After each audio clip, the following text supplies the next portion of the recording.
Shalom sahabat-sahabat rohani, puji Tuhan atas kasih dan penyertaan Tuhan dan bahkan berkat-berkat Tuhan yang selalu kita rasakan dalam kehidupan kita. Perkenalkan, saya Dela Santianinam. Saya bersyukur untuk setiap hal yang Tuhan izinkan untuk membentuk saya menjadi pribadi yang lebih baik dan bahkan lebih dewasa untuk menghadapi segala sesuatu dengan lebih sabar dan tenang. Hari ini saya rindu membagikan sebuah kesaksian tentang bagaimana Tuhan bekerja dalam hidup saya. Bahkan pada saat saya merasa sudah tidak memiliki harapan. Semua ini bermula ketika saya sedang mempersiapkan diri untuk masuk kuliah. Pada waktu itu saya memiliki banyak rencana dan harapan tentang masa depan saya. Namun sekitar 3 bulan sebelum saya masuk kuliah, tiba-tiba saya mengalami sakit yang cukup parah, yaitu gangguan pernapasan atau sesak nafas. Sakit ini bukan sakit biasa, setiap hari saya merasa sangat kesulitan bernafas. Bahkan melakukan hal-hal sederhana menjadi sangat sulit bagi saya. Bukan hanya aktivitas berat, tetapi bercerita dengan orang lain saja bisa membuat saya sesak nafas. Bernyanyi tidak bisa, berdoa dengan suara pun terasa berat. Bahkan mendengar orang berbicara terlalu lama kadang membuat saya kehabisan nafas. Dalam keadaan seperti itu, saya mulai merasa putus asa. Saya mulai bertanya dalam hati, apakah saya masih bisa kuliah? Apakah masa depan saya berhenti sampai di sini? Hari-hari itu sangat berat bagi saya. Saya merasa seperti kehilangan harapan. Akhirnya saya memutuskan untuk pergi ke rumah sakit untuk memeriksa diri saya. Pada saat itu saya menghadapi pergumulan baru. Saya tidak memiliki BPJS, tetapi saya memiliki KIS atau Kartu Indonesia Sehat. Masalahnya, data yang terdaftar di KIS berbeda dengan data di KTP saya. Saya mulai berpikir, bagaimana jika kartu itu tidak bisa dipakai? Bagaimana jika harus membayar biaya pengobatan yang besar? Pada waktu itu saya juga tidak memberitahu keluarga saya tentang kondisi ini. Jadi, saya harus menghadapi semuanya sendiri.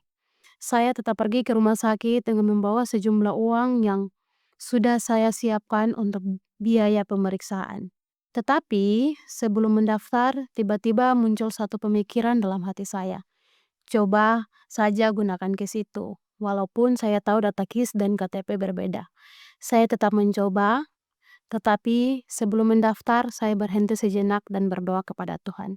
Saya berkata dalam doa, Tuhan tahu keadaan saya. Jika Engkau berkenan, tolong bukakan jalan bagi saya. Proses cukup panjang dan memakan waktu. Jujur, saat itu saya tidak terlalu berharap. Saya berpikir kemungkinan besar kartu itu tidak bisa digunakan. Tetapi disitulah saya melihat kuasa Tuhan bekerja. Yang tadinya saya berpikir tidak mungkin, Tuhan buat menjadi mungkin. Dari pihak rumah sakit akhirnya mengizinkan saya menggunakan KIS tersebut, walaupun data yang ada berbeda dengan data KTP saya. Saat itu hati saya benar-benar terharu. Saya tahu itu bukan kebetulan. Itu adalah cara Tuhan membuka jalan bagi saya.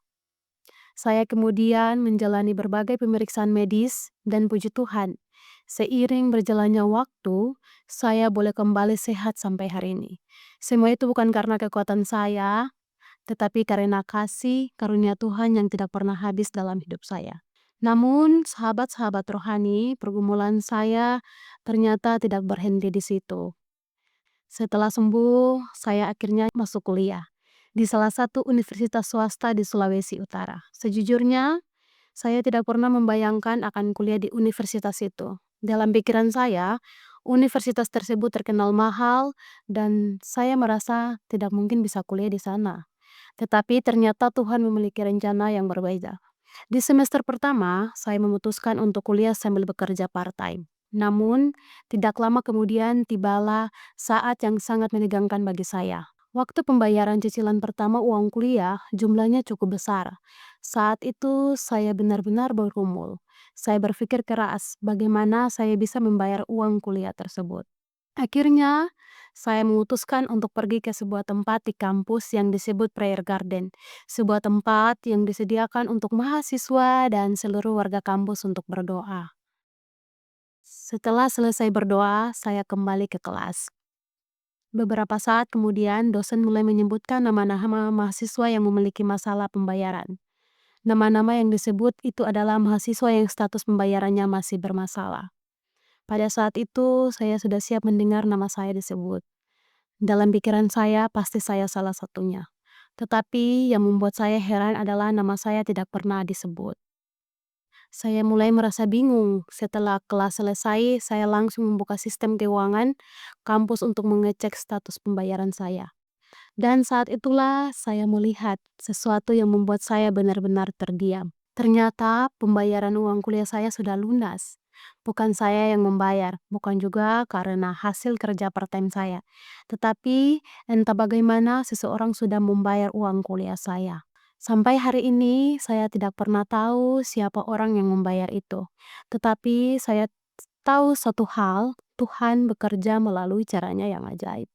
Saat itu saya benar-benar terharu, saya menyadari bahwa Tuhan sedang mengingatkan saya satu hal penting, saya adalah anaknya.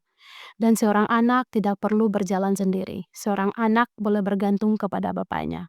Tuhan akan berkata kepada saya, jika aku yang membawa engkau ke tempat ini, aku juga yang akan memelihara engkau. Pengalaman itu membuat iman saya semakin kuat. Saya belajar bahwa Tuhan tidak pernah meninggalkan anak-anaknya, bahkan ketika kita tidak tahu jalan keluar, Tuhan sudah menyiapkan jawabannya. Ada satu ayat yang sangat menguatkan saya, yaitu dari kitab Ayub 42 ayat 2 yang berkata, "Aku tahu bahwa engkau sanggup melakukan segala sesuatu dan tidak ada rencanamu yang gagal." Melalui pengalaman ini, saya belajar tidak ada keadaan yang terlalu sulit bagi Tuhan, tidak ada masalah yang terlalu besar baginya.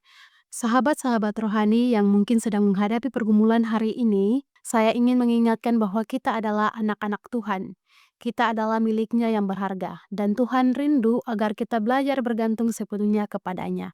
Karena ketika kita bersandar kepada Tuhan, Dia sanggup membuka jalan yang tidak pernah kita bayangkan sebelumnya. Kiranya kesaksian ini boleh menguatkan kita semua untuk terus percaya kepada Tuhan dalam setiap keadaan. Tuhan memberkati kita semua.